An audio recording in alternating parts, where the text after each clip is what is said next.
Hey, brother, I am making you host,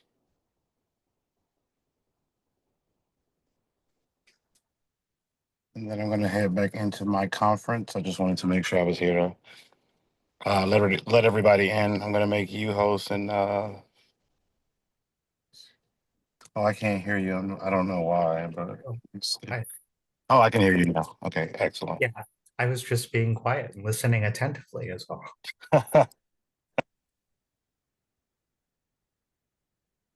Okay, I will use my powers wisely and only for good. Oh yeah, because I took myself out of it, so I can't make David co-host, but you most certainly can. Oh, I'm going to do that right now. All right, brother. Live strong and prosper. I catch. I'm all like, yeah. I don't know what to do with my hands. How are you, man? Good, how are you? There's Tamara. I'm going to go ahead and let her in.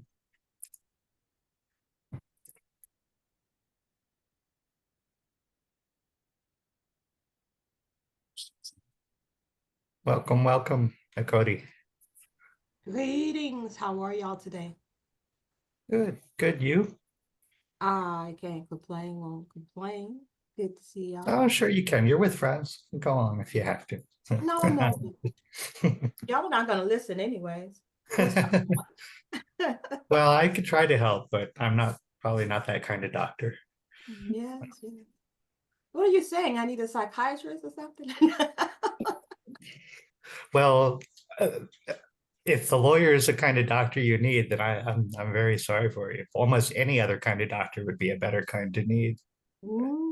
That's right. That's right. I think you're right. We have a Stuart coming in.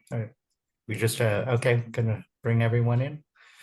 Oh, Tamara, I should make you a Cody. I'm gonna make you a co-host, so you can help us with making sure that everybody gets in and is able to do what they need to do.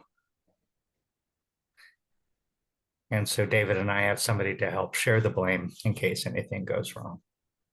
I'll be that one. I'll be that one. Terrific. Welcome, everybody. Hello. Happy Saturday.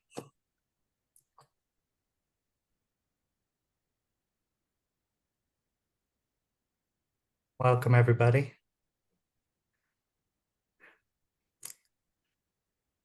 I think it's okay for right now.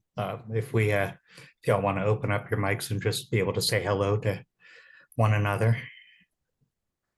Hey, Mike. Hey, everybody. Hello, this is Dee. How's everybody doing? Hi. Thank you for the nice note this week, Joel. And hey, Joe Burnham. Okay, there's one guy we got to keep muted. Yes, hello. Hi. My friend Joe from here in Colorado. Hello, everybody. I'll do it for you, Mike. Welcome, welcome. Give it a few minutes to get past the hour in case time is running slow where you're at because it's so darned cold out. Or maybe it got caught in the traffic because of the snow, or are many of you in places where it's cold right now? You see the snow I got outside here? Freezing my butt off in Florida. No. It depends on how far north in Florida you are. It might be coming your way. It's in the 70s right now. It's 40 degrees, and I think that's cold. That's windy too. We have a balmy 15 here, don't we, Mike? It's gonna seem balmy tomorrow. Yeah, we're going from like 50 yesterday or Thursday to like negative something over this weekend. So, yep, a cozy weekend, staying at home, having justice for all meetings. All right, I'm going to go ahead and jump in. It looks like the list is sort of stabilized, so some other folks may come in and join us a little bit later. but they'll just have to hop on the train as it's already going. And we'll go ahead and get into this a little bit. I don't know whether you think it's responsible or not, but he went off. He has a schedule conflict and he left me in charge of the class today. But that should be fun. Hopefully not just for me, hopefully for all of you. I do want to quickly introduce again, if we haven't met before, I think I have interacted with many of you before. My name is Mike. I was attorney for Dr. West's campaign and am now assisting with the legal setup for the Justice for All National Party. And David is here with me also from the transition team post-campaign. And also our sister Cody. And am I overlooking anybody else from the team on the list? This is why you all are co-hosts. You keep me from messing up and overlooking anybody, but we all want to welcome you to the call.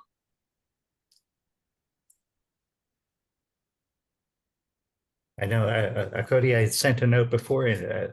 I think I was saying like, why don't you take the lead on the call? And here I am running my big mouth right at the beginning anyway. See how well I follow even my own instructions. I thought we might have Dr. West maybe come through and join us today. I'm not sure if I heard that correctly though. If he does, obviously, I will shut up and we'll let the man talk, right? And say whatever he wants to say. Otherwise, my plan for today was, as I understand it, rumor has it, you all are looking to form a national political party. And national political parties are governed by national committees. And so my plan today was to try to prepare you all for going on the journey of forming a steering committee and eventually forming a national committee for the party that will be the governing body of the party. Like Iz and I have been filing some papers. I've already spent more than $400 out of pocket on some filing fees and that kind of thing to lock in some legal prerogatives and stuff for the organization. You all will own the name Justice for All. We've got a trademark registration application out there. Thank you, Cody, for hitting. I assume that was you who hit record. That's why you're here, your wisdom and keeping an eye on me like that. So I wanted to talk today a little bit about the legal structures of a political party, the legal characteristics of a political party, and try to get us all prepared to go in that direction. I did want to salute Ashton. And Ashton, I understand that you had influenced Iz to push for the role of a parliamentarian among the officers of the steering committee or the national committee, maybe all of the above.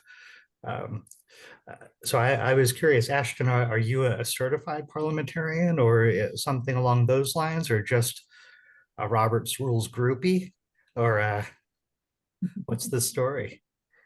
I don't know. What the what specifically you're talking about, but yeah, we just kind of, I guess we adopted the Robert's Rules and talked about it like this last Wednesday. We formulated the committee. And I met with everybody about the meeting we had last Saturday, and we just kind of started an email chain for the official committee. So that's just starting off the conversation that way, because we've been, using Slack and all that other stuff. But how I set it up for Wednesday was to basically, I wanted to have some criteria for being a part of the committee. Just not anybody can just join if they want. But so I just set it up as like, if you were involved in petitioning in any way, or you are approved to be a part of the committee and by all the members, then you're part of the committee. So it kind of stops anybody from coming in and just saying they're a part of it or not. So Right. Okay. Well, that's a good answer. That's a good answer for you too, but partly because you brought up the role of the parliamentary procedure. But like if you were a professor of parliamentary procedure or something, I was going to throw you onto the hot seat and make you like assist me with all of this. And I may still drag you into it. That's what you get for coming to my attention in that way. So you're fairly warned. Um, and I may ask you about it, but parliamentary procedure, boy, oh boy, that can be some tedious stuff, right?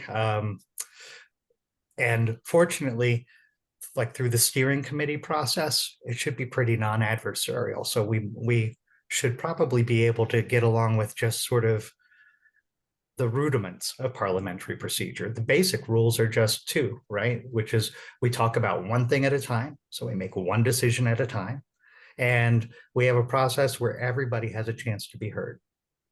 I mean, really, if you boil it down, that's what it's all about. Now, Robert's rules, they'll give you 40 pages. I kid you not, 40 pages on what if two people stand up at the same time, who has the right to talk first, depending on what kind of question it is and who stood up and all this kind of thing. And having rules to fall back on if we need them, it would be good if things get very heated and kind of adversarial in some debates, but I usually prefer to proceed pretty informally in a way that doesn't put people off or put them to sleep. But it is a good process to go through, right? Because the real battles, politically, legal battles about the laws being made, or I can tell you all summer long for me last year, whether or not Dr. West gets on the ballot, all that kind of stuff, it happens in council hearings and boardrooms and courtrooms and legislative assemblies, and all of those things operate on rules of parliamentary procedure. And so to be a truly effective political warriors in the cause, it's something that all of us should have some understanding of and some familiarity with so that we can get through. Yeah, you're right, Ashton. I meant to introduce that you. Ashton is from Washington. You all should get to know one another because many, if not all of you, may be winding up on the National Committee of the Justice for All Party together. And you will be co-leaders of this party all over the country. And Ashton is one of our friends from the state of Washington who I had the great pleasure of working with during the campaign. So in an assembly like the steering committee and in most political conventions, like a national convention, when we have one later on this year, you really have only two big important offices. You'll have a chair, somebody who runs the meeting, who runs their mouth like I'm doing right now. Like, who elected me? I'm just pretending I'm the chair right now. The other important role is the secretary or record keeper, if you prefer, of the meeting. And a lot of times at a big convention or with the steering committee, maybe even we'll do it. And when we do our national conventions, what you'll have is the meeting is called to order by what's called a temporary chair. And that could just be somebody who we all want to hear from. Like maybe we'll get Dr. West to do it or something like that. And their job is just to be in charge of the meeting long enough for the meeting to decide who's really going to be in charge of the meeting. You see how this empowers the assembly. Like you all, I mean, this is what self-government is all about. We're going to make decisions about who's going to run the rest of the meeting. We're going to choose somebody to be the secretary or record keeper. And here I've already kind of put Ashton a little bit on the hot seat because you all think he would be a good guy to do that job, right?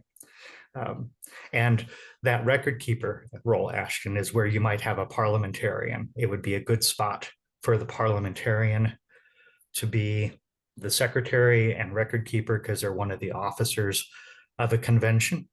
And also that may tie into the rules committee or judiciary committee of the party. And we'll get to all of that later on.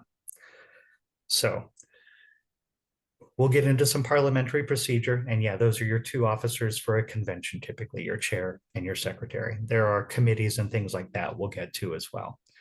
But let's talk a little bit about the structure of what we want to build. And I'll do some questions and answer at the end as well. So definitely make a note or something like that if anything comes up. Or if what I'm explaining is just complete gibberish, then throw up a hand right away. I might be confusing more than just you. But a political party is a very unique legal entity. It's different from every other kind of nonprofit you've ever been a part of. The key feature we've talked about before is ballot access. Other nonprofits don't put people on the ballot. Political parties do. And because of that, political parties, unlike other nonprofits, have both a private and a public aspect to them that is totally unique. They are where private advocacy and organizing meets governmental functions. It's where we choose who our leaders are going to be. And so a political party exists in a geography and in a calendar that are set by law. An ordinary nonprofit can kind of set its own timing on things and can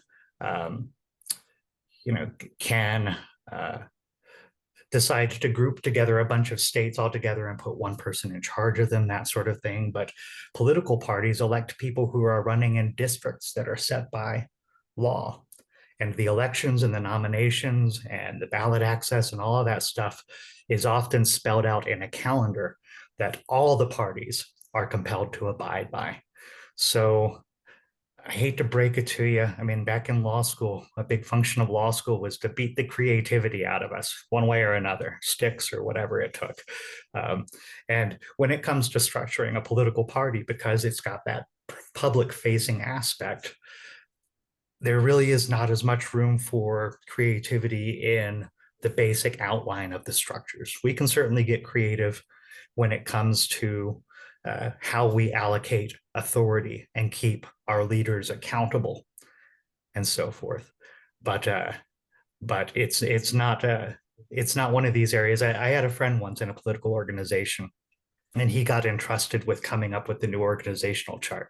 And I'm not sure if he was like really into Lord of the Rings or King Arthur or what it was, but there were like circles of guardians and stuff like that. And it was really cool. It was a labor of love. You could tell the guy had really put his heart into it, but it just confused the hell out of everybody. It was it create any sort of innovation in the structure creates obstacles to newcomers or outsiders understanding the organization and being able to join the organization. So, and in some places, when it comes to your state parties, you may be constrained further once you become a party. Until you're a party under state law, you can sort of do however you want. But in some states, you'll have a rule, for example, that your state committee has to consist of 2 people who may not be of the same gender from each county in the state. That's your state committee, like it or not. Now, you can do workarounds to ensure that, as I said, that you've got your authority and accountability where you want it in the organization, but it's way more constrained. You know, those usually are not state laws that get into who's got to be on the board of directors of your nonprofit or anything like that. So when I lay out these sort of structures, you may be inspired. And I suppose I'm here to be the party pooper on that a little bit and like try not to be too innovative when it comes to these structures. I'll be happy to work with you all to the extent that I can over the months and maybe years to come to get these things right. But the standard structures are the standard structures. And so what are they? The governing body of a political party, where usually in a nonprofit, it's a board of directors. For a political party, it is a central committee. In the states, that'll be your state central committee. And as I said, in some places there are state laws that say, and in fact, in many places, there are state laws that say, if you're a party, usually it's just, if you're one of the 2 big parties, you have to do it this way. But since we plan to be like one of the big parties someday, we should be building towards that kind of thing. They'll say, here's how your state central committee is built. And it's usually a bunch of people. Like I was part of the state central committee for the Democrats here in Colorado a while back, and there's like 1,000 of them. They got to rent a ballroom or something every time they're going to have a meeting. And so obviously you don't get those folks together for day-to-day running the organization. So you also have an executive committee that's usually just a very small group, often just the officers, and they really have the day-to-day authority for the party. I should back up a little bit though, because you know what is the supreme authority of a state party? The members. This flows from the bottom up. It is the members. So anytime you have a convention of a party, and often this is spelled out in the state law, in fact, that when you're having a convention and all the members are able to come together, not just the officers and the county leaders, but everybody can come together and vote. When you have the broadest possible democracy, then that is sort of your supreme authority of the political party. And the legal fiction that is observed, and it's even spelled out in the law in some places, is that that convention is always the supreme authority of the party. But it's only in session once every couple of years, right? Or once every year or something like that. So in between the meetings, it delegates its authority to that state central committee. And then the state central committee maybe meets every month or something like that, but they in turn delegate the authority to your officers, to your state executive committee.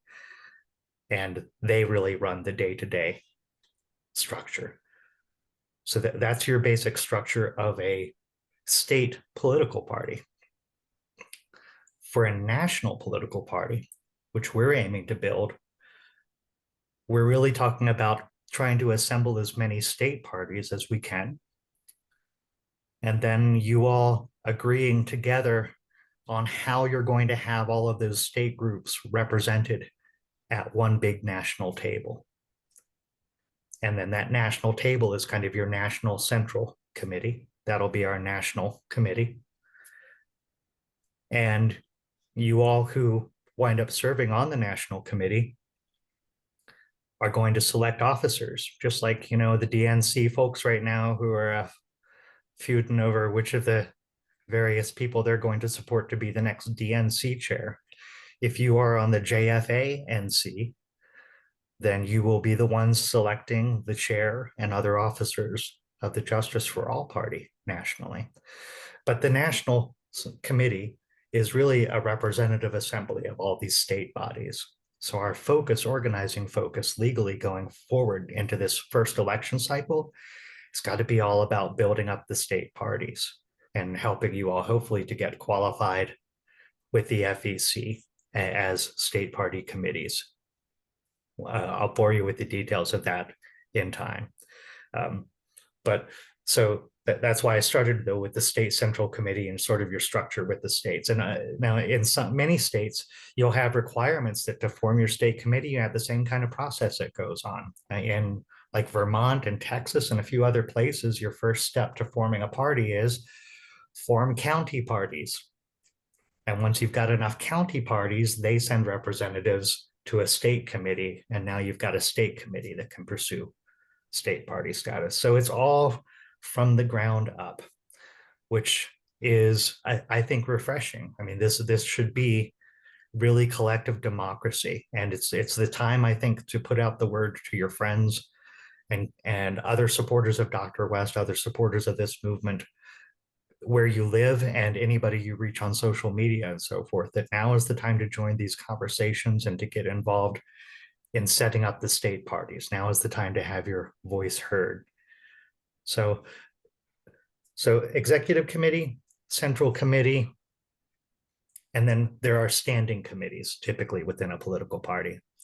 Now, there are going to be operational type committees like fundraising and stuff like that, the things that we need to do to make a go of it. But there are also some standing committees that kind of exist to ensure the proper workings of the political party as a whole.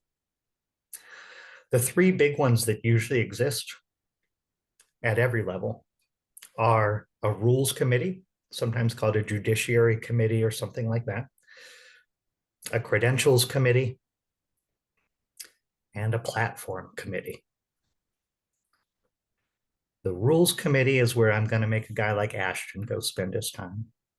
Yeah, and if you're after my own heart and you love bylaws too, then that's the place. The rules committee keeps track of the internal rules of the party. They may have a function in formulating the language of proposed amendments to the charter and the bylaws, that kind of thing. They are often the sort of internal dispute resolution organization or adjudicator, the ones who decide on controversies within the party. And when it comes time for conventions and things like that, that's often where you've got your parliamentary procedure experts and so forth who are going to help with running the convention according to its rules as well. So that's a very important committee. The credentials committee has a simpler job, but it's also important in a different way. Credentials is in charge of determining who's eligible to vote in this committee, who is a properly elected representative of the state. So that's the committee that would be keeping track of, if we have a system where maybe every state chooses 2 people to be on the national committee, for example, the credentials committee keeps track of which 2 people they are, because things change. People may resign and drop out, and the list may be constantly needing to be updated, and you've got to have their contact information, that kind of thing. And then when the meetings are held, the credentials committee is usually the group that does the vote counting, because they're keeping track of our only eligible voters voting. There have been some big disputes just recently, even like physical disputes in the Libertarian Party in Michigan or Minnesota, one of the M states up there, and in the Libertarian National Convention actually as well. There was a big controversy because a bunch of people came in and voted on the presidential nominees, and they didn't all necessarily have the wristbands or whatever they're supposed to have. They didn't have the credentials, but their votes got counted. And that kind of thing can really cause controversy and strife in a party where we're trying to have a lot of consensus and unity. So credentials has a very important role. Who does or doesn't have a right to vote on these questions? And then the platform committee, I think you all know what the platform is. The platform committee just coordinates the democratic process of, again, having platform ideas come up from the bottom, because I know, like, I'm on the paperwork right now for the Justice for All, but I have no authority to stand up and tell the world, here's what we stand for, because that's just, that's my opinion. We'll have to get together, and the platform committee has that role of really developing. And fortunately, we get to start off with the pillars of justice, and we have a platform from Dr. West's campaign as a starting point, at least, to go forward on this stuff. So, and then, like I said, you may have other committees, fundraising and things like that. Often a political party may also have a permanent standing convention committee. And that might be something, I heard a rumor, maybe Dr. West's wife is going to join us on a convention committee, and their job is to plan the next convention. There's always a next convention coming up. The conventions themselves have these same committees. They have the same standing committees. There is a rules committee for the national convention that comes up with the agenda and what the rules are going to be, the parliamentary procedure and so forth. Right now, the Democratic Party's rules committee is debating whether or not they might use ranked choice voting or something like that when they vote for their chair. That kind of thing is for the convention. I'm trying to think of some examples from when I was a Bernie delegate in Philadelphia of stuff the rules committee did, but I blocked a lot of that out because, that's what trauma will do to you, I guess. The credentials committee for the convention, they're the ones who, make sure that you've got the little wristband if you're supposed to be one of the people voting, or the card that you're supposed to hold up when they count the votes. And platform is kind of organizing the platform voting there as well. So you have kind of a mirror of those same standing committees at the conventions as well. So, boy, that's a lot of structure already. Has everybody been scribbling like little diagrams of like the state central committee and all that? Excellent. Excellent. All right. Yeah. Elias is, I think you are, if you're not careful, that's how you get voluntold that you are part of the platform. I wouldn't really, yeah, like Ashton almost got appointed the parliamentarian because I pointed at him and told him you're going to do this now. But in all seriousness, though, this is a part of the operation where things are about to get real. Where I think if you come back next week, we're going to ask you to put your name on a list and be a member of the steering committee. And tell your friends if they want to be a part of that to come back and do that as well.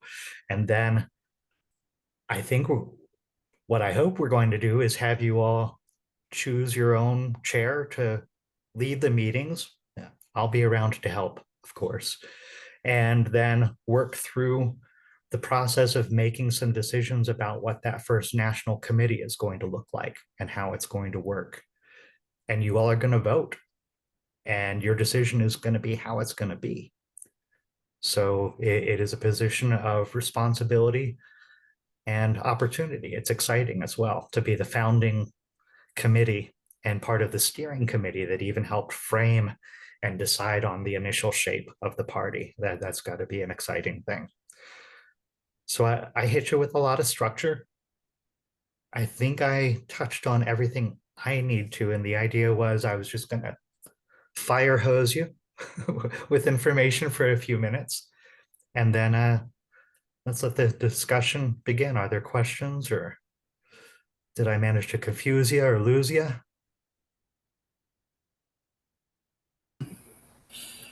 Can you hear me? Yes. Oh, hey. Okay, so sorry that I missed the first few minutes. It was something that was out of my control. I apologize, but so basically, we're just talking about getting everybody just kind of want to basically get a recap, kind of. So we're just talking about the party structure that we're going to be using, and how that's going to depend on which state we're in because of the different laws and all that stuff. Correct?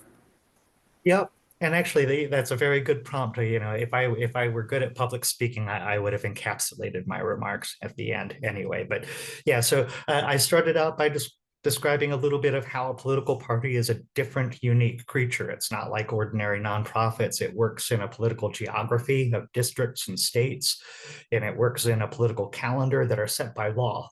So we have to follow those things. And so there's some basics of the structure that we should all be planning to build towards in our states, and that we'll be employing when we construct the national party here in the next few weeks and months. And then when it comes to actually qualifying in the states, it's going to be a different puzzle in every single state, just like it was getting Dr. West on the ballot in every single state. In some places, it'll be very easy. In others, we may just be forming a committee that may never reach. In some states, only the Democrats and Republicans can ever become political parties. So you'll have a lot more freedom in those states to do things however you want, but it'll be a state by state thing when it comes to the state parties. I assume that's a follow-up and not a Zoom high five, but I got you if it is. Hey, okay. Sorry, I'm not interrupting, right? Did you finish your thought that you were going to say? I'm sorry. No, go on. I'll never finish. It's I never get tired of talking. See, Joe knows. Yes, just real quickly, I just wanted to say, so in regards to like getting on the ballot in all 50 states, do you think, because it seems like you have like a legal background, is that correct? Right? Yeah. I'm an attorney. Right. Attorney for Dr. West's campaign. Mm-hmm. Well, thank you so much for your work, man. So I just wanted to ask you, so do you think that there's like a ballot, like a proposal that we could get, maybe even constitutionally or something like that, the constitutional convention that we could get to pass that would apply to all 50 states in order to be able to get make it easier to get on the ballot? Or you think that that's something that we would really have to try to do it more state by state, each individually try a different approach kind of thing? Or because that's the only thing I worry about, is that would kind of, since we are working with, not as much we don't have much manpower as the Democrats and Republicans, it'd be harder to, like you said, get that consensus. And I feel like if we had some way to draft something that would apply to all 50 states, or some sort of constitutional convention, then we would be like better off that way versus trying to do each and every state trying to change this and that law this way and this and that law that way so on and so forth? That's actually a wonderful question. Because that would actually give me a chance to talk about the elections clauses in the Constitution. The Constitution has a few different elections clauses, one for House of Representatives, one for the US Senate, and a separate one for the presidency, and they're all located in different parts of the Constitution. When it comes to Senate and House races, the Constitution says that Congress can regulate those elections, just making laws. So it wouldn't even require a constitutional amendment. And there have been bills introduced in recent decades that have unfortunately gone nowhere that would have required the states to make ballot access easier. But the US Constitution, Congress can only say for federal offices. It could still be made very difficult for you in the states. That's how it worked when this country got rid of things like the poll tax and literacy tests. Was the federal government outlawed it with respect to federal elections, and then the states wound up following, or a constitutional amendment was required eventually. But it is true that Congress, yes, they could pass a law that could make it easier across the board to qualify people for federal office. And that they could do that simply by passing a law. The way that the elections clause is written for the presidential elections is a little bit different. States have got an enormous amount of authority. They don't even have to hold elections. They can appoint their presidential electors any way they want to. And the federal government can't really tell them how. So altering that when it comes to presidential ballot access would probably take a constitutional amendment. But it's possible just by lobbying. And right now is a terrific time to be contacting your state representatives and encouraging them to pass measures that would make ballot access easier, because we're as far as you can get from the next presidential election. And it's early in the new legislative sessions. All the people that got elected to your state legislature in November are all going to the Capitol this month to begin the next session. So now is a great time to ask for that kind of thing. There is a measure that has been proposed that is advancing in New York, for example, that would make it much easier in the state of New York. It would still be difficult, but not as crazy difficult as it is right now. So there is some stuff we could do there. And honestly, between you and me, I'd like to see the Department of Justice investigate the Democratic Party for their conspiracy, the interstate conspiracy to deprive people of constitutional rights, the right to associate and form a party, like in North Carolina, and the objections that we ran into in Michigan and Wisconsin, all these other states. There was a conspiracy across state lines to deprive people of constitutional rights, and it's just not something that's done in places like Canada or the United Kingdom that have three big parties. They compete, but they don't try to sue one another off the ballot. And you've got members of the people who are running for chair of the DNC right now who are saying, we got to wipe the Greens out.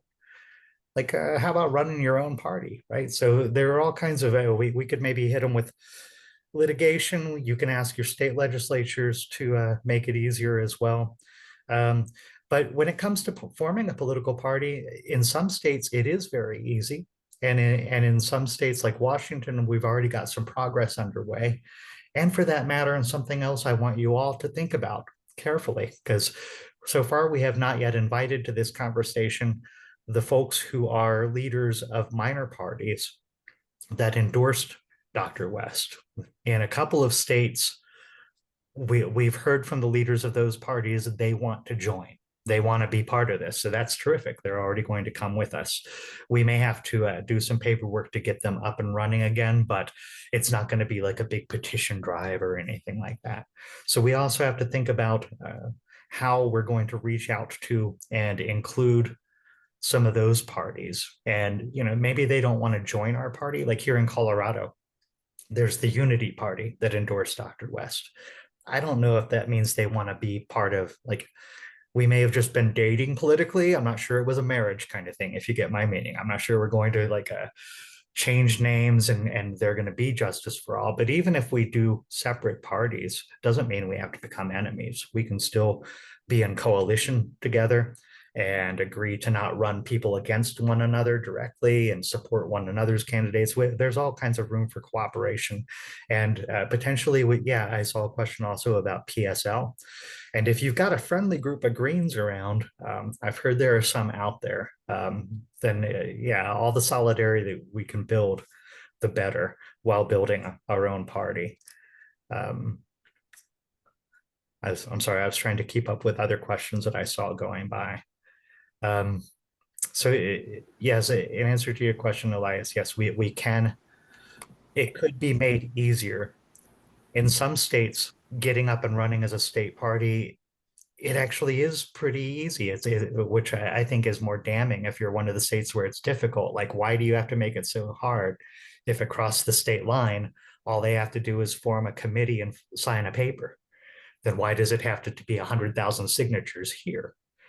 California is absurdly difficult. Like, we may seriously have we've had conversations, as I understand it, with some groups like I think the ACLU about potentially bringing litigation in California over how difficult it is there.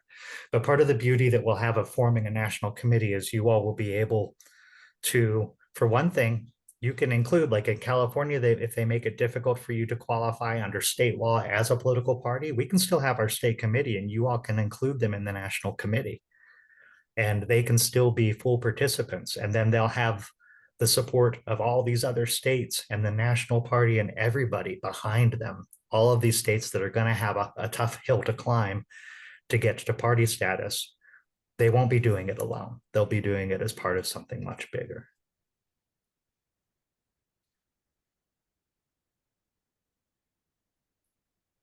Anybody? Anybody have anything else? If I overlooked anything in the chat,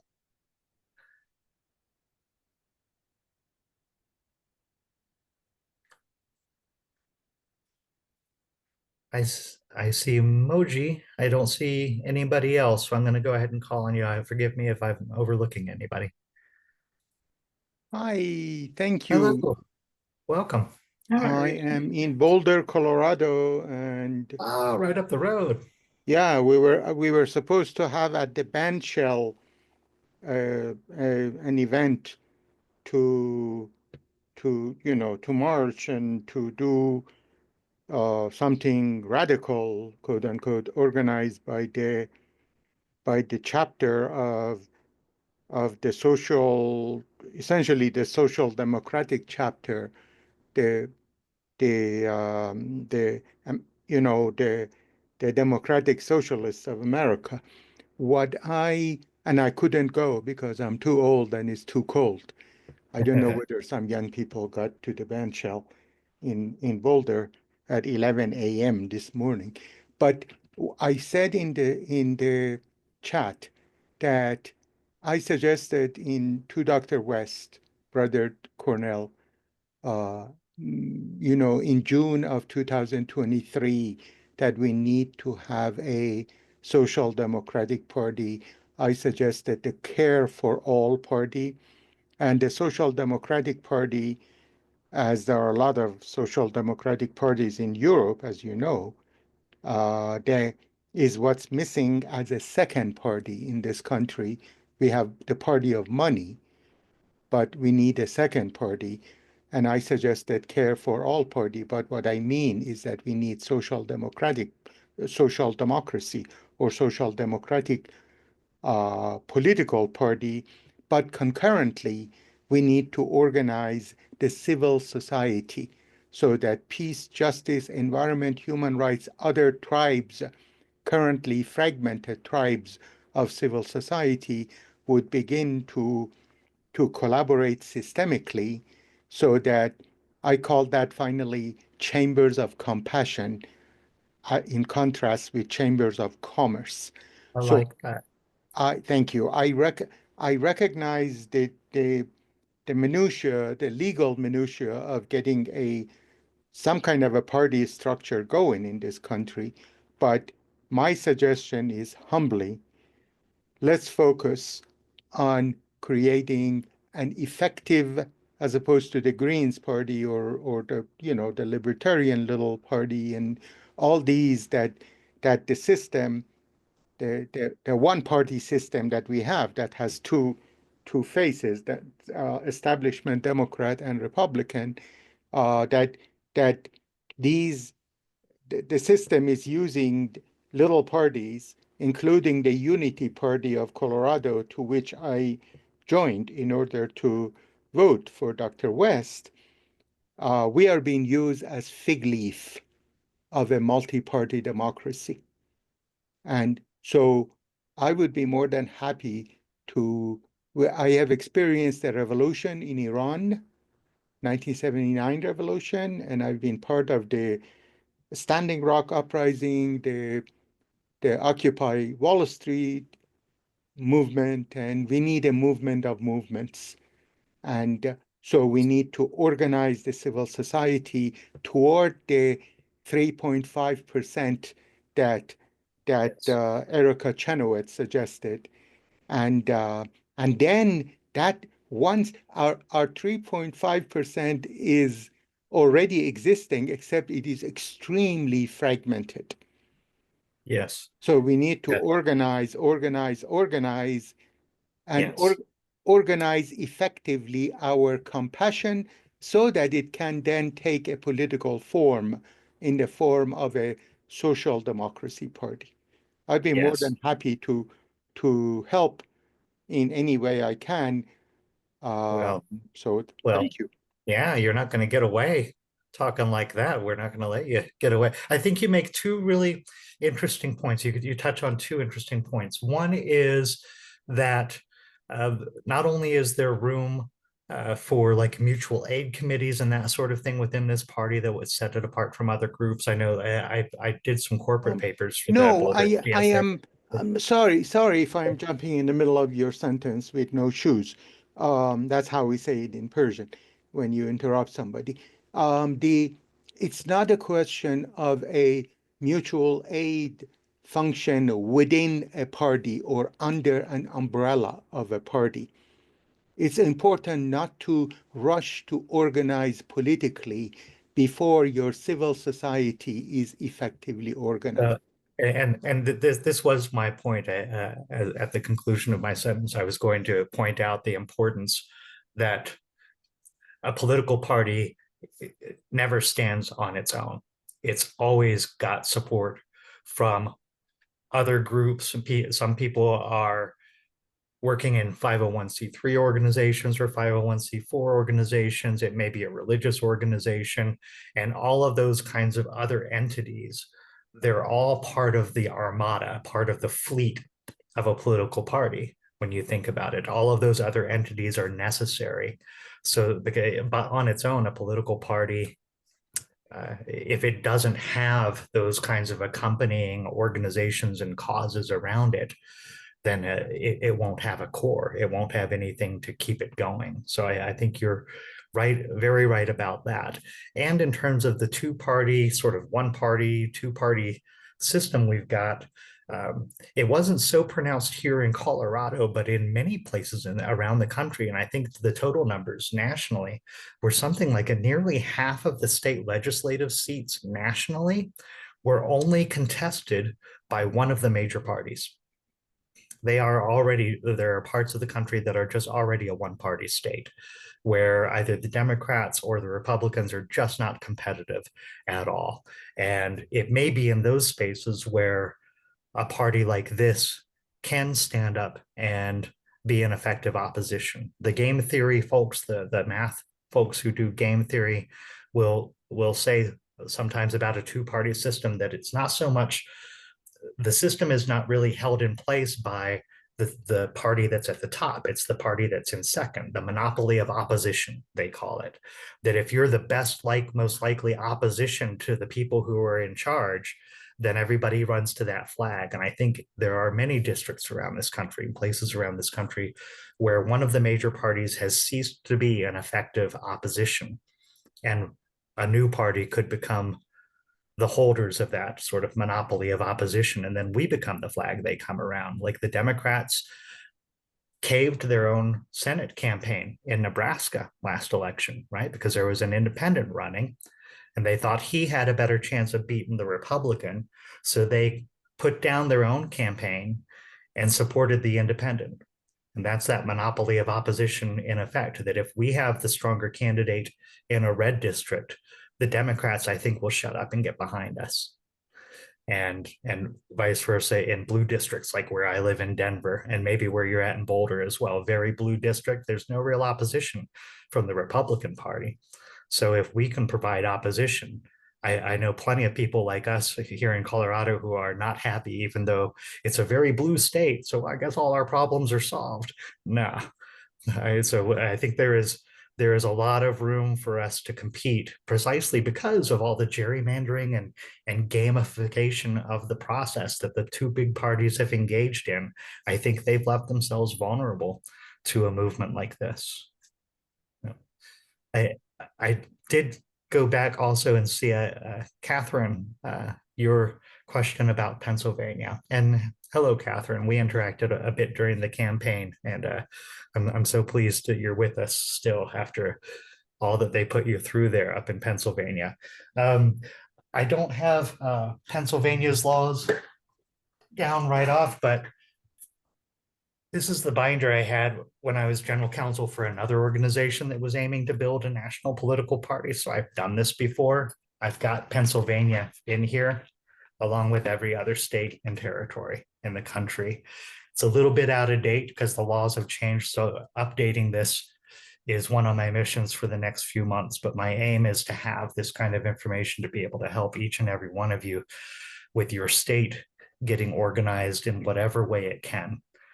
Even if it's just, even if it's like you and two of your friends, congratulations, you can be the state committee and send one of you to the national committee or something like that. But we will find a way to have everybody have a place to participate somewhere in the structure. So I'll get you your details on Pennsylvania soon.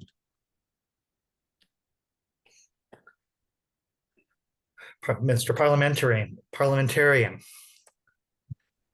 Hey, so I guess I wanted to follow up with something you said last time. It sounded like we needed to run. I think the minimum number was 14 candidates at the federal level. Is that right? So that's about. Yeah. I'm flabbergasted that anybody pays attention to my details of that. Yeah, that's in order to become a qualified FEC qualified national party. So and then so and then we have to raise $5,000 per candidate. That was the number. And so that's about it's $70,000, which just so happens to be pretty close to the amount of campaign debt we're settling too. So it's like once we settle that, we already have like a benchmark for getting that there. So it sounds pretty doable. Campaign finance rules, though, man, if it's a bunch of different buckets to hit, then people we have who have the resources to do it can max out to a bunch of different people, and they could only give so much to the campaign. So it's opportunity as well. Go on, though. No, that makes sense. No, well, and then the other point I was thinking about is, Washington is one of those unique examples of, they don't regulate the establishment of a political party at all whatsoever. So in my mind, that's kind of the ideal we would want for all 50 states. So you, at some level, you just copy and paste to all 50 states what's there, except for the part that's you need to like establish a public notice. No. We take that one out, but I don't know. No, you're crazy. No, a little bit. I understand why it's tempting, and you all who may not have heard me mention it before, the state of Washington is unique. It's the only place in the country where there's nothing in the law about political parties or how they're formed or how they're supposed to work. And it's kind of scary because anybody can run for office and put whatever they want next to their name. Like they're a member of your party, even if they've never come to a meeting or anything like that. So I would counter Ashton that I actually like the Vermont system is just that you get together. I think if you've got 2 or 3 people in a county, they can form a county committee. And as soon as you've got 3 county committees, you can hold a state convention And you just send a document to the state that says we held a convention. Here's the names of our officers, and man, you're a party. And then you've got your ballot access problem solved in your state. So to Elias's point earlier, now you can get busy helping people across the state line in New York who got a petition process or anything like that. So yeah, there are other states. The simplicity of Washington is deceptive, my friend. It's a little bit, because I had to call the state and ask them questions about it one time, and they even laughed and told me like, nope, it's crazy. We have no rules here. It's a little bit nuts. So a little bit more structure than that, I think, would be ideal. Thank you for saying that. That's kind of what I figured. It's like some of the laws need to there needs to be some kind of regulation. I'm facing the same thing. It's like there's literally nothing on the page. It's like, okay, you don't know how, you kind of have a starting problem, so then at least you have a lead with some kind of legal structure. Yeah, one serious point that you should all begin thinking about right now on that kind of line is when it comes to who's a member of your state party, like the credentials thing I talked about, who has the right to come in and vote? How are you going to determine that? In some states, like in the Commonwealth of Massachusetts, if we had 50 people, we could form a political designation and people can affiliate with that designation. You contact the state of Massachusetts and tell them, I want to join that designation, just like you join a political party. Once they get to 1,000 members, they become a minor political party. So it's easy there. If you've got that kind of status, if you want to be a member, affiliate, and then show us with the state that you joined the party. There are a lot of states, though, where that may not be possible for a while, at least. And in some states, people don't individually affiliate with political parties at all. There is no legal mechanism for it. So you'll have to decide, like, usually for bylaws and stuff, what I've done in the past is just have people do sort of a membership. Like you want them to actively affirm that I want to be a member of the party. You all can decide if you want to do dues or anything like that. But that question of are you or are you not a member of the party comes down to those kinds of party rules. In Washington, who knows, right? You guys are going to have to come up with your own method of distinguishing who is or is not a member and who is or is not entitled to vote, right? So that's part of that goes with it. As you can see, I'm sorry to tell you, I enjoy this subject and I'll go on and on about it. But Ms. Webb, you're on deck. Hello. Hello. A question I've been wondering about is, will it be easier for us to form our local, I'm in Arkansas, to form our state party after we have the national convention? How will that aid us in our local efforts? Well, I think that the national party is going to be able to engage in fundraising that it can use to assist with the party qualification efforts that are going to be going on all over the country. And but I have noticed, I've done a little bit of research, and candidates can't file until, like, we've got some pretty good opportunities in 2026 here, but candidates can't file until March of 2026 right.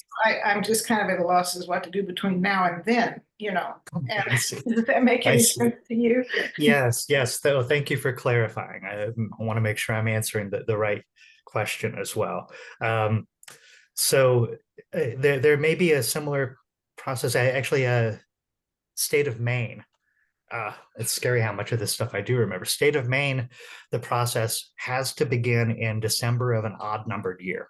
So they're kind of in the same boat. If you're in Maine, you have to wait until then, and then you'll have a petition process that has to get going. So until then, I would say be organizing and planning for that. And in the meantime, I would say hopefully the national group, we can help get together everybody who's with you in your state so that you can form a state committee. Even if the state of Arkansas is like, you're not a party, you're just a bunch of people for right now, that's fine. And even if it's just 3 or 4 of you, but that way somebody from your group should be there when it comes to the national convention and we're deciding on these things. We want you all to have your voice in it. I have a second part to my question. It's a little different. It kind of goes back to what our friend from Colorado, our Iranian friend, was saying. In Arkansas, Republicans are pretty much uncontested. I mean, there are so many candidate offices that there's only one candidate, and it's the Republican, because the Democrats know they can't win. But Sarah Huckabee Sanders, our governor, is becoming extremely unpopular lately. And I think the Democrats see a chance to strike and maybe finally get a Democratic governor. So are we talking about running? I mean, what I'm trying to say is we might be hampering, and this sounds like, I know this sounds like the presidential election, but we could be hampering, weakening the Republicans by actually participating. Can you argue with me on that? Because I don't want that to be the case. Does that make sense? Yeah, it makes sense, and but I won't argue with you on it, because I think that it's you raise the point that even if you're in a state that doesn't have this fusion voting system, you can, as a party, decide and have some effect on things just by deciding, like, hey, that governor's race is going to be really important, and we'd rather get rid of that person. Right. So we're just not going to run our own person, and But maybe we can make a name for ourselves just by speaking out. Yes, yeah, and run people for the other offices. If you have and it's really better for growing a state party. It's better to start with lower offices. Often they're nonpartisan, so there's not even a party label on people if they're running for a local office or a county office in a lot of places. And then state legislature, you build up a bench of people that way and build your organization that way. And only, if the state law requires, like, you've got to have somebody to run for, like Massachusetts, I'd mentioned, you can qualify by running somebody for statewide office, but it's any statewide office. So all the minor parties do it by running somebody for comptroller. It's like the lowest level statewide office. You can be strategic in which ones you're going to go for. And then when it comes to running for federal office, like Ashton mentioned, that's part of the process of getting qualified with the FEC, qualified as a national party. We can still function as a national party. We can have our national committee. We can bring together all the voices from around the country, and we can operate as a national party, even if we're not yet qualified with the FEC. Everybody has done it, has had to start out that way. Qualifying with the FEC, the effect of that is just that the national party would then be able to shift much larger chunks of money to the state parties and to federal candidates in the future. But in the meantime, we can continue to organize around the national party and so forth. So qualifying will only sort of hold us back in a financial way in the near term. And qualifying is that process that, like Ashton touched on, requires, among other things, running a bunch of federal candidates around the country. So our hope is that we'll have 6 or 7 states around the country by 2026 that are able to put somebody on the ballot with the Justice for All name. And then we'll help them raise $5,000 or more. And once a state organization has done that, even if the state law considers you a political designation or something that's not a political party, if you're a group that has put somebody on the ballot for federal office and raised $5,000 for them, then we can help you put in a request to the FEC to be qualified as a state party. And that opens up some of the money channels. But to qualify for a national party, we need about half a dozen states to do that. And we need 14 or 15 or more candidates. I have to be vague about it because there's never been a definite rule that's been made. So I just have to look through the history of the FEC and see which ones that they said no to and why, and which ones that they said yes to, and try to see what the differences are. So the 14 candidates and 6 states, that's where that's coming from, and why I'm kind of vague about it every time. It's because it's kind of going off of pass stuff, but we'll have to do other things as well.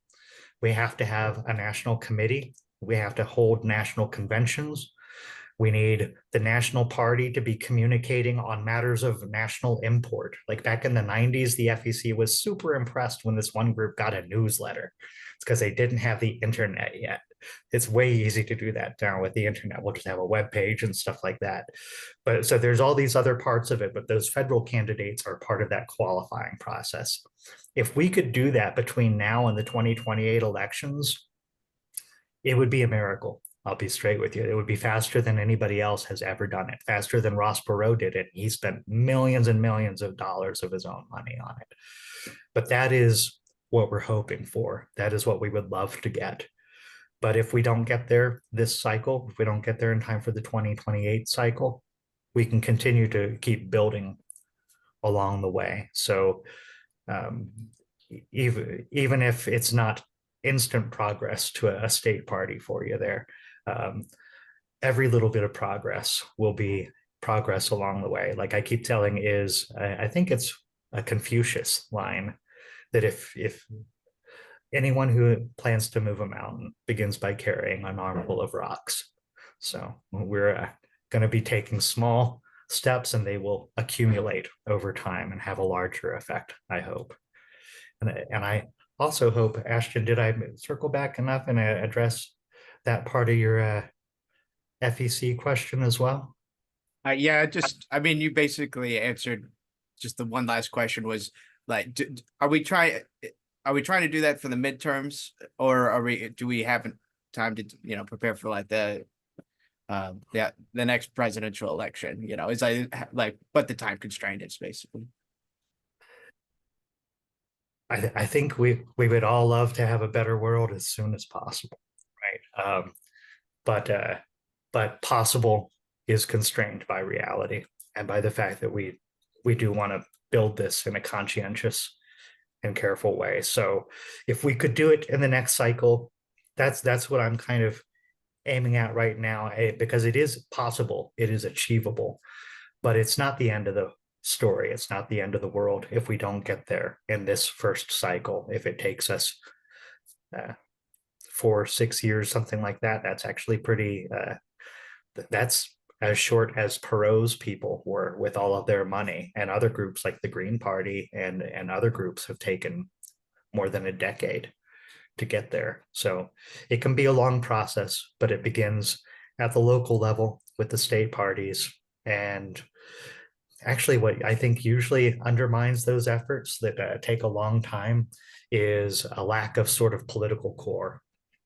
And that's something that this organization has got coming out of Dr. West's campaign, and with a leader like Dr. West as well, a visible face for the organization. It's optimistic to hope for it to happen in the next couple of cycles. But I'm allowing myself that optimism, because these days, where else are you going to find it? If you're a Broncos fan, it's not there. You're going to find it where you can, right? So yeah, if we can get congressional candidates for this cycle, anywhere that we can get them, that would be terrific. But we know the reality of the situation, and one way or another, we're all in it together.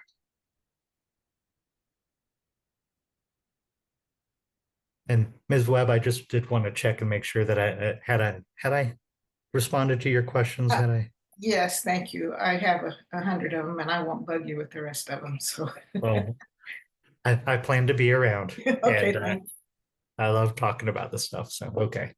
Thank you. We got Via with a hand up. Ms. Brinkley. Hello, greetings everyone. I just had a question as it pertains to like the state of Oregon. As you stated earlier, maybe we had, I don't know if we have a marriage. I don't know if we were just dating, but we were under a party. So I don't know, are we on hold in the state of Oregon regarding how we move forward with our party as it, until we hear back? I just didn't know what we should do. I know that feeling. Here in Colorado, sort of the same kind of thing. And what I've recommended to like my friend Joe, who's here on the call, and I don't know if Christian is with us as well, but some of the Colorado folks who I know are they're Dr. West's folks. They weren't people who were with the Unity Party before. What I've encouraged them to do is to get together and talk about what they want first. Let's get clear on what they want, because if everybody's like, oh, the Unity Party, like those breakfast burritos were horrible, we don't want to go to their meetings anymore, whatever it is, we had a bad experience, we don't want to be part of that anymore. Like, let's have that conversation now before we propose marriage, right? Let's make sure it was good for everybody.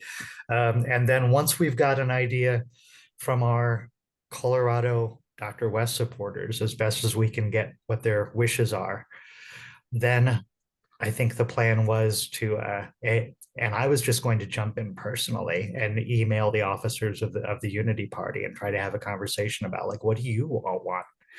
You know, we're grateful that you nominated Dr. West, but we don't want to take that as, you know, like we went on one date. It's not time to like move in. I'm not here with my U-Haul truck now. Like, it's not that kind of relationship, right? I see Ashton nodding. We might have dated the same girl at some point in our past. I'm not sure. But yeah, to have the conversation, like,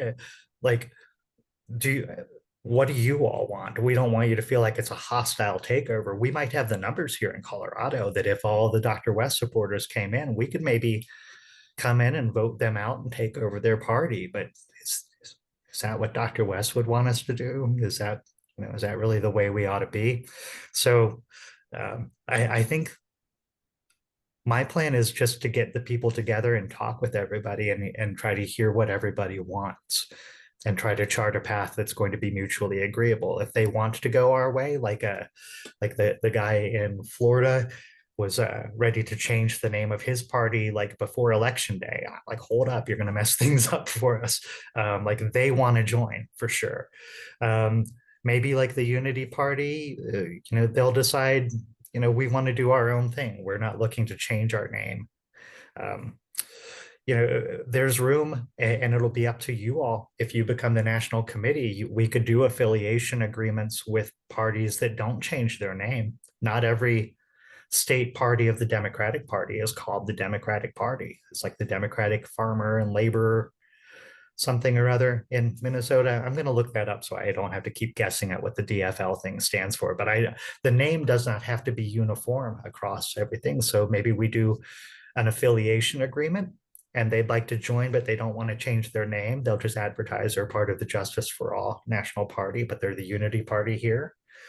Or maybe it's, they don't want to change, they don't want to join, but we can still be friends. We can still have friendly relations going forward, agree to support one another's candidates, to not run candidates directly against one another in some races, so that the minor party resources aren't being stretched thin and wasted and that kind of thing. So there's a whole spectrum of cooperation before it gets to the outright competition. And so that's my instinct anyway, is to just get everybody together and talk with them about it. Does anybody have any better ideas? Am I wrong? Should it be more of a Hunger Games kind of fight kind of thing, or dance off? What do you think, Moji?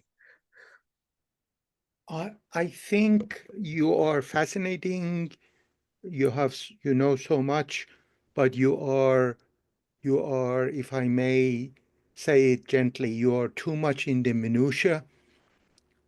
This is a broken system in this country. It is deeply systemically broken, as I'm sure you would agree.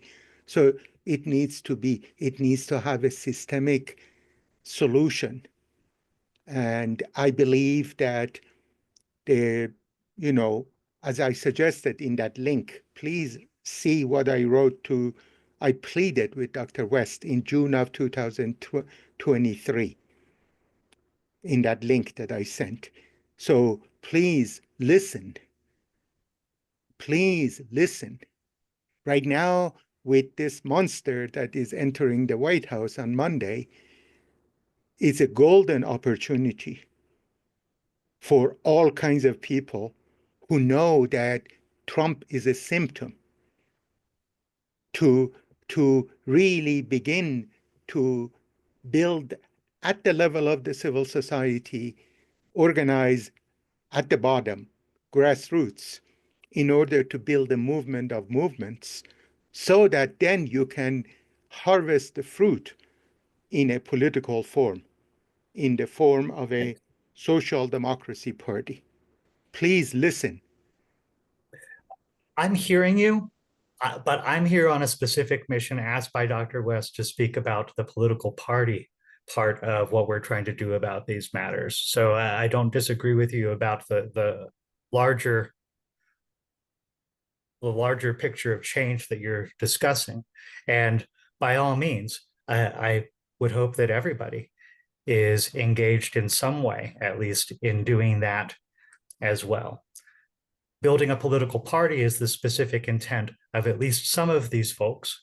And it's that specific project that I've been asked to assist with. And so that is our project here.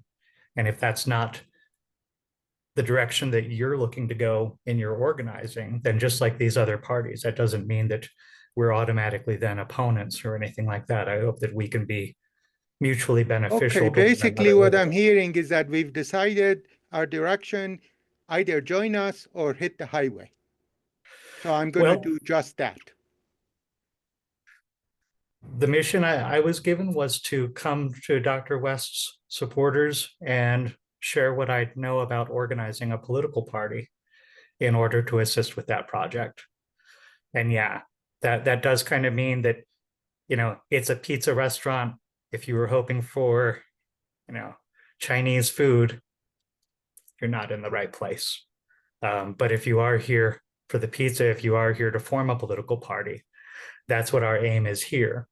But if we have folks whose aims diverge from ours, I think another advantage of this particular cause is that I think we're all coming from the same place and focused on an end of justice and so forth, just like Dr. West's campaign was. So I believe that we are still sort of fellow travelers. I hate to use that term. That's like a particular term from past politics, but we're fellow pilgrims on the same kind of journey, even if we're taking a somewhat different vehicle to get there.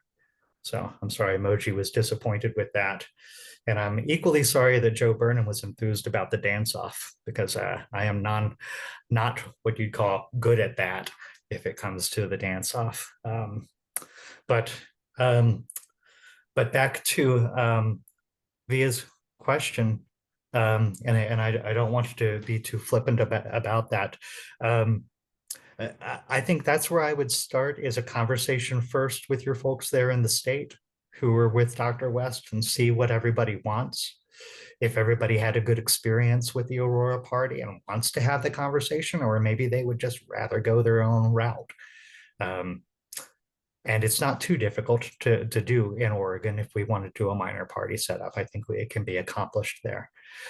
And then if there's a will to have the conversation with the Aurora Party, then we'll have that conversation. And I say we, not like I'm going to run off and do it, or that you should go do it by yourself. But when you all have had a conversation as a state group and have decided what kind of approach you want to take, I think I would like to arrange for you and maybe the other folks in that state. Maybe we should do a state by state kind of thing where you all have a chance to talk with me and we can decide together on how we would like to approach it. Like, would you like me to contact the Aurora Party and start the conversation about this stuff? Or would you all feel more comfortable? The key is, I suppose, that we'll keep in mind that we're already on the same side. So let's cooperate in doing it. And I won't jump in and splash around with them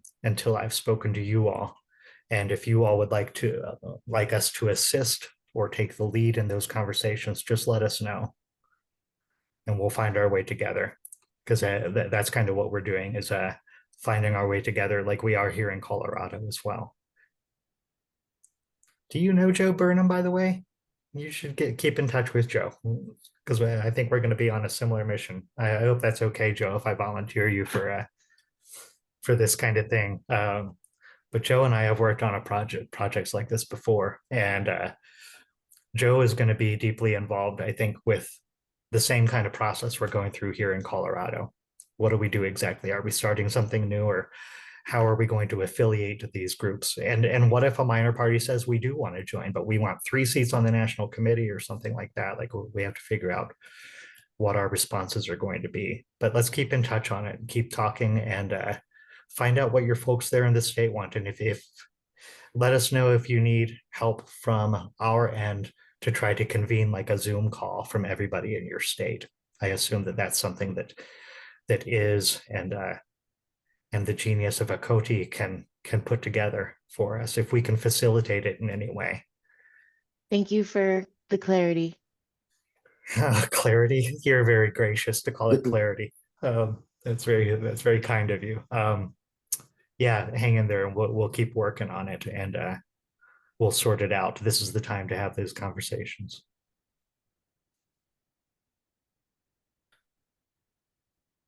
All right, Todd has his mic open. Thank you. Hello, thank you. Hello, Todd. One of the things I've been pushing for quite a while now is to join together with other real left parties, and the reaction, as I understand it, from the people that have the reins, as they may be, I don't really know how the organization is structured, that is Justice for All, but the reaction I understood was, that's not something we want to do. Dr. West seems to have a quite a reaction to it, that he doesn't want, the thing with the Green Party and so forth. So I guess what I'm just trying to clear up is, are you talking about absorbing other parties that already have ballot access, or it seems contradictory to me that the message is about, and maybe this just isn't developed enough yet, but about how we're going to try to grow or anneal with other parties. Hopefully that kind of gives you a sense of the concern that I'm trying to express. Yeah, I think I get that. And I only joined the campaign actually about a year ago. So some months into the campaign. So I wasn't around for all of the Green Party stuff, but I picked up the same sort of the sense that it was not a positive experience. And I know myself here in Colorado, when I formed a group that was a left group, and we were going to look to endorse candidates, not just Democrats, but any good left candidate. And we met with the leaders of the Green Party and told them all our stuff and what we wanted to do to help them out and stuff. And literally the response we got was, "So you're the new competition, huh?" So that's not good. But that's my experience, and that's just Dr. West's experience. And I think your impulse, if I'm hearing it right, is coming from I think the rock solid impulse is politics has got to be about addition, right?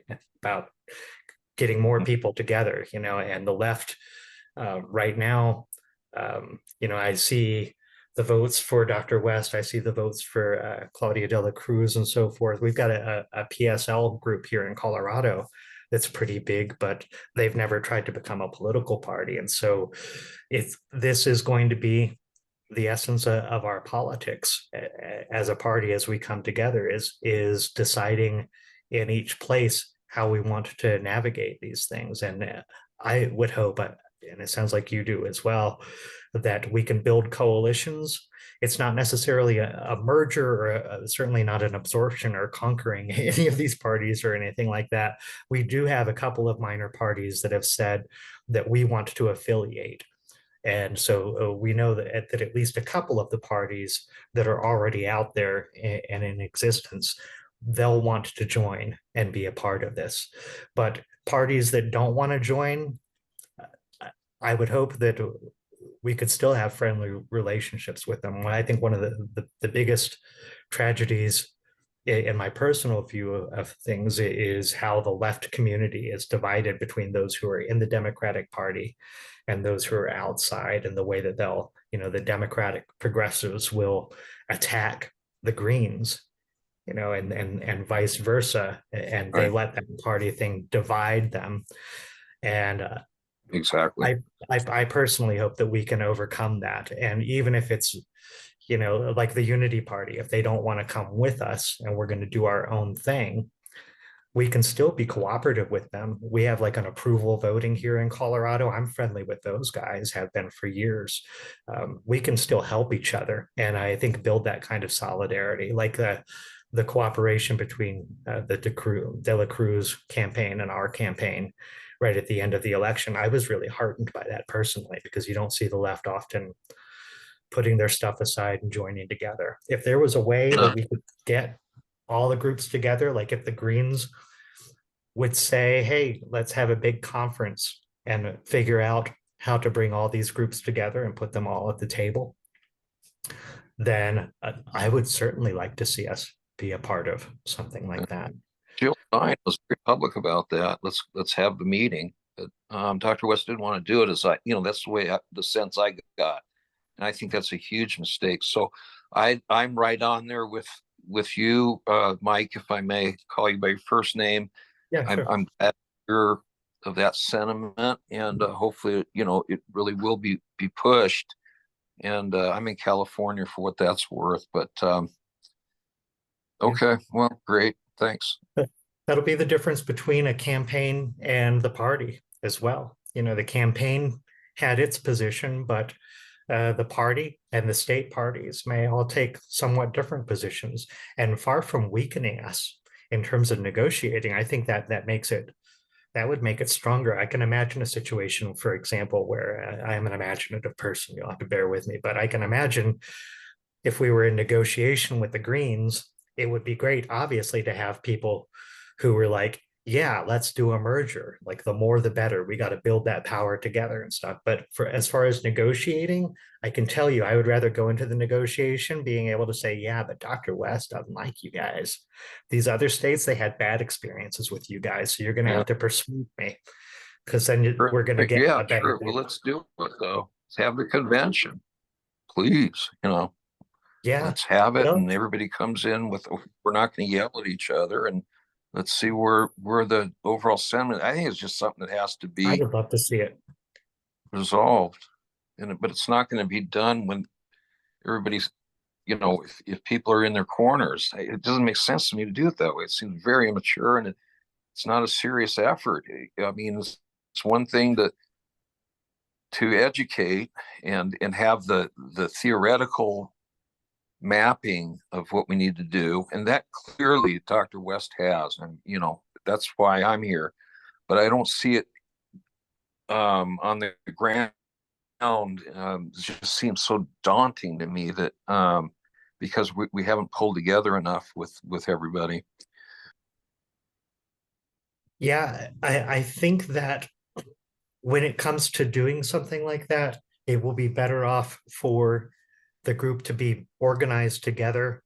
Like it would be different if it was just a group of, we the following Cornel West supporters want to do this, versus, the officers of the new Justice for All National Committee sending a letter to the Green Party. Hey, let's have a conference like this, maybe sending it to PSL or these other groups as well. Let's have a conference and see if we can find some way to cooperate, even if at the end of the day we don't merge, even if we just find ways to cooperate and reduce the tensions, and maybe it leads to greater solidarity in the future. Wonderful.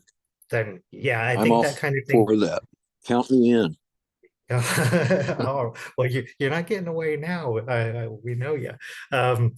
But yeah, I think sign me up. All right. Getting together in a party like this, it gives us a vehicle to do that kind of negotiating. And I don't usually try to cite Machiavelli literally. He has a worse reputation than he should, but literally one of his pieces of advice was about if you're a small kingdom and you're going to ally with and there's a larger kingdom that wants to be your ally, like be scared usually. They might be out to get you. And what he said about it was that it's better to have your allies attracted by your strength than tempted by your weakness. So building up our strength as an organization, building up our solidarity, and being able to say potentially that, like maybe the Greens make us a killer deal and we can bring everybody together, and Claudia and her party are going to come as well. Then we want to be able to be in a position to negotiate that that you all from the national committee of this organization should go right to the national committee of their organization, that sort of thing. We want to make sure that it's not a surrender, or like my wife and I often say, because she kept her last name, that it was a merger, not an acquisition. That we want to be in a position of strength going into those conversations, and that way also, if it doesn't work out, if they at the end of the day they're like, well, you can either give in to us or to hell with you, then we don't want to be left with nothing. We don't want to be at square one. So there is a tension there. I think you're correct. It would be wrong to deny that there is a bit of a tension between needing unity while building something separate, right? But I that's how I was. Well, you have to keep your soul. You have to keep your soul intact, but I just don't. I think we can do better than what's been going on here, and that's the problem with the far left. Just too fragmented. We're never going to have the votes. Okay. Well, I'll be here next week. I guess that's the next step for me. Yes, I think so. And that's a good prompt. After this next question, I should lay out real quick what I think the path forward should be. But yeah, I think you're exactly right about that stuff. And it sounds like we are aligned in our hearts on that too. Danielle? Yes. Got the last hand up? Yeah, how's it going? Going all right. How are you today? Good, I'm doing well. So yeah, my name is Danielle. I'm from Massachusetts. I was part of the Massachusetts Cornel West campaign team. I just had a quick question. I mean, you answered some of this earlier. I just want to clarify. So essentially, in order to be recognized as a federal party, we have to have 15 candidates who successfully run for public office under the umbrella of a registered party in that state. Nope. And thank goodness we're getting that corrected, because that would be hard, right? If they had to run and win, that's tough. No, I mean run and be on a ballot, not win, but like run and be on a ballot. Okay, yeah. We have to have about that number of candidates that are successfully put on the ballot for federal office in about 6 different states, and then we'll need to raise at least $5,000 for each one of them. That's what the FEC requires. Gotcha. Okay, that makes sense. All right, yeah, that was basically the main question I had. Okay, is there a deadline that we have to do this by? No. In fact, there are some parties out there that have sort of meandered along, never quite getting to that status for decades, some of them. And some that I think just applied too early. I don't know what they were thinking. They should have hired me. I would have explained it to them instead. So yeah, no particular deadline on that. We're just constrained by that political calendar I mentioned at the very beginning that political parties live in, which is that we only have one shot every 2 years at running federal candidates. We only have a shot every 4 years at presidential candidates. So we have to make the most of the opportunities, but if we don't make it this cycle, we can keep the wheels turning and continue to accumulate our momentum going forward. Got it. So essentially, if we do this, right, we're successful in getting 15 candidates to run in different states and being on a ballot there. Essentially, would that mean if Dr. Cornel West were to run in the 2028 election, he'd have his own box like Jill Stein did? In a lot of states, yeah. In a lot of states, it would certainly make things easier. And in a couple of states, even if we just have a state party recognized in a certain number of states, then you're automatically able to you just send a letter to the state. Here's our candidate, put them on the ballot. as opposed to the tens of thousands of signatures and the courtroom battles and everything that we had this time around. So yeah, it is a valuable piece of legal real estate, ballot access.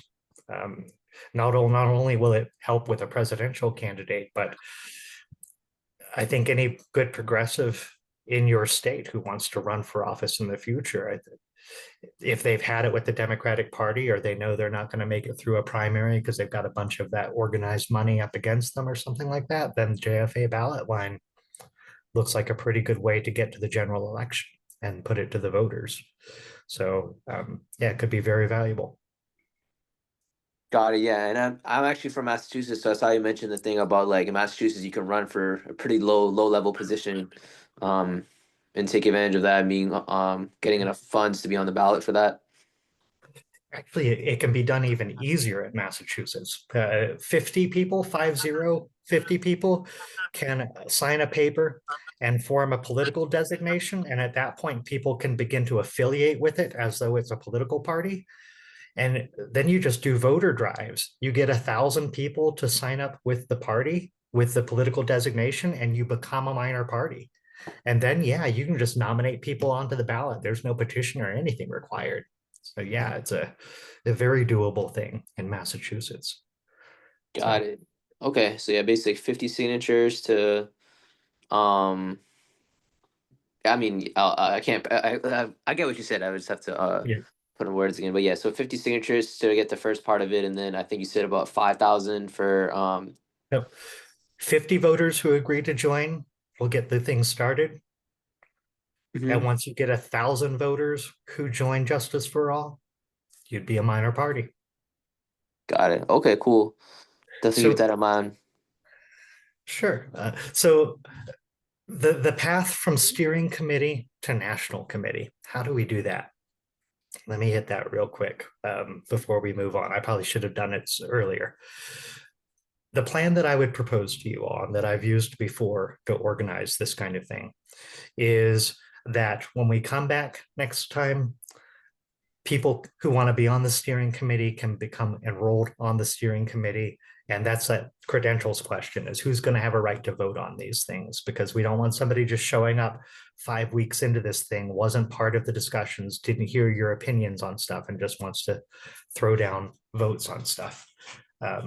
So what I would propose that we do is move through a sequence of what I've in the past called the big questions, because I have done this before. I've had to go through the big questions. I'm going to dig out an old outline that I did on these. So I can tell you the first question. And the idea is to come to a meeting, and every one of these meetings, we're going to solve one of the big questions. The first big question is going to be, how big should the national committee be? And how are you going to work out representation on it? You know, we're talking theoretically here as well. Like we may have states, like I don't know if we'll have representation from Utah yet, but if we have a committee in Utah, how many seats should they get? Are we talking about one representation per state? And if so, is that fair if we have like 2 people in a state and they get 1 vote on the national committee versus maybe like Ashton and his friends in Washington? There's a whole bunch of them there. Is it fair democratically that they should have the same number of votes as this other? All of those kinds of questions are things that you all should start thinking about now. And my proposal would be that each session of the steering committee, we work through these big questions. What is the size of the national committee? What do we want to do about the officers? You know, how frequently do we want them elected? Do you want a second vice chair? You know, what are the eligibility questions? And some like little details. I'll ask you to consider, hate to say it, but sometimes you have to remove an officer. Sometimes somebody misbehaves. So do you want to have just the ability to suspend them for a time, or just a removal provision? Like little questions like that.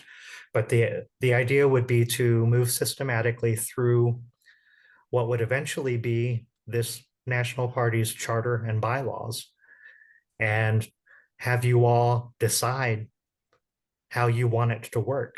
And then I'm volunteering myself for some homework here, but I can draft up a proposed national charter and bylaws for the national party that hopefully, if I took good notes, will reflect the things that you all decided. And you all could go through and review those. And if you're satisfied with them, you could approve them. And once they're approved, part of that approval is how are we selecting our initial national committee? It's probably going to be a situation where everybody is going to get together by state and decide who their first delegate to the national committee or delegates to the national committee will be. So it's those kinds of nuts and bolts decisions, I think, that lie ahead of us. Soon there will be time for questions on platform and things like that. And yes, I think at present, the platform, we're fortunate that we've got a lot of, I think, unity around Dr. West's campaign platform. It gives us a pretty good starting point. But in time, trust me, we'll get through the building the party part of things. And as much as I like bylaws, I know there are some people who get tired of hearing about them. I don't know, it seems weird to me, but there will come a time soon when we will get past the construction stage and we'll get on to the point of operating a political party where you're developing the platform and you're really building the community and you're out there trying to find and develop candidates. And then there will be petitions and things like that in the future ahead. But for the time being, that would be the proposal I would give to you. And like we talked about at the beginning, the parliamentary procedure and how this body is kind of the governing body. You all are all the bosses. So if you're like, nah, Mike, that sounds crazy. That sounds really boring. We don't want to do it that way. We want to take Joe's advice and do the dance off after all, or whatever it might be. It's up to you all. This is going to be your party. And that's my proposal. It would be that we come back periodically and discuss. And that means a lot less me talking, a lot more of you all talking. I mean, a lot more of you all talking about what you think is best and then voting, making some decisions, and hopefully doing that in a way where nobody gets mad and goes off and leaves us or anything like that. And at the end of that process, we have what we need to launch the national charter and the national bylaws, elect the first officers of the party, and then get on with changing the world. Any questions about that blueprint? Did that sound nuts? I see Todd's hand again. That sound nuts? You tell me straight up. No, it was awesome. I'm right in there with you. And I think there clearly was a misunderstanding on, I don't remember his name, the Persian. Maybe Moji. somebody could contact him and get him back. I like the spicing. I think we need him here. If he was part of the Iranian revolution, well, that's exactly what in my mind we're trying to do. So maybe somebody can get a hold of him, get him back. And he's in the Colorado should probably do circle. the I'll state reach by out to him. state. Okay. All right. Yeah. Yeah, I've been seeing Moji around for years. Like he mentioned Occupy and stuff as well. Like there ain't no getting rid of Moji. And that's going to be the thing, actually. And that's not disparaging.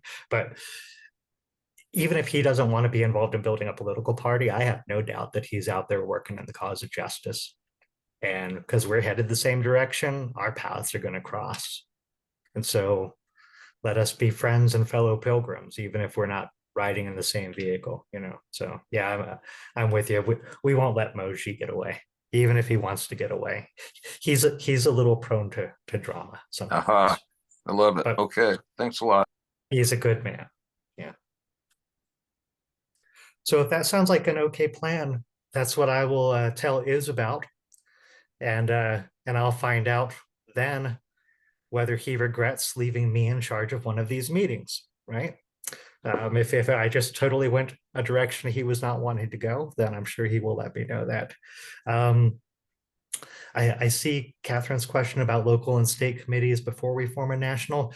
It would be good to get together, even if it's just an informal state committee of all of the people in the state who want to be a part of this. And it may well be that Iz and Cody and those of us at National may need to facilitate like we may have a list of everybody in Pennsylvania, for example, and we can send an email and invite everybody to a single meeting so that then you all can get together and exchange contact information.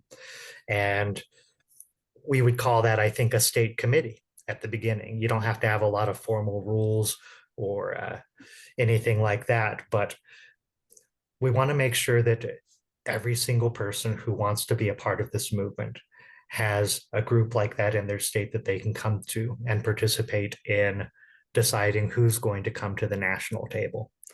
Because there will be our work at the national table, and then everybody's going to have work at their state table as well. But again, we'll all be in it all together. We definitely need your expertise is the last thing I'll say. So thank you.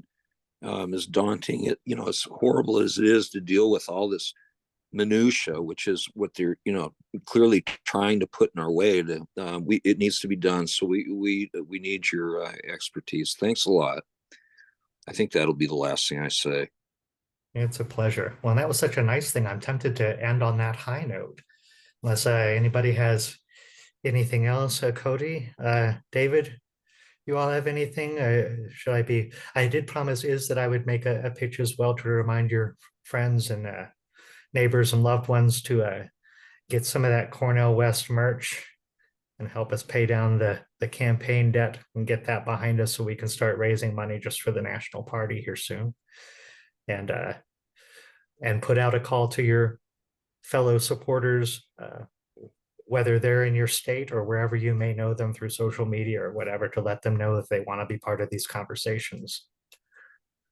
It's getting started. The time has come. Anything I'm forgetting? Other than to wrap this up in a reasonable time? I think you pretty much covered it all. All righty I then. mean, Thank you. if you can go 15 more minutes, we can do a whole 2 hours. Well, I'm billing y'all for this whole 2 hours anyway. No, I'm just kidding. I'm not billing anything for any of this, but yeah, I should have scheduled it as 2 hours, and then I could quit now and claim that I was letting everybody go early. But I'm sure that I will be around. Mike actually logged in a minute before, so he billed for the hour before we started. And then he billed for the hour that we've been here, and now he's going to bill for this hour. And then he's going to have to take notes. They're going to roll into the next hour just like by 2 minutes. So he'll bill for that hour because, he's a lawyer. If I was one of those big firm lawyers, yeah. Yeah, it's like the old Johnny Carson joke where he's like, it's so cold today, I saw a lawyer with his hands in his own pockets. Yeah. Another thing we're trying to change. I'm also a lawyer. Oh, God. It's horrible. Bad business. Bit nasty. Yeah, well, for the record, yeah, I have no contract with this organization. I've been a volunteer since the campaign ended, since October. So, Could and you, for that matter, they haven't paid me since way before that. So I guess I've been a volunteer one way or another for a while. So, like I said, buy some merchandise. Gotcha. So if there's nothing else, then I'll thank you all for coming. I always have fun doing this. I didn't get to visit with y'all as much as I like to during the campaign because I was so busy. But thank you all for being here today, and Could you drop your email in the chat? Because I know the Massachusetts group chat for the Cornell West Doctor Massachusetts team. Like, we would love to get more info on how we can organize getting a candidate on the ballot and things like that. Yeah, let me. I'm still at my campaign email address for this, and of course, awesome. Israel is the same kind of thing. Is the same at Cornell West. So you can hit him with a note as well. Okay, awesome. Thank you. Sure thing. Sure thing. Thank you all for all of your time and your attention, and thank you for being a part of the journey with us. Thank Have you. a good Saturday. Y'all Thank stay you. warm. Need the inspiration. Thanks. Thank you. Good seeing everyone. Bye-bye, Ashton. See you later, Joe. See ya.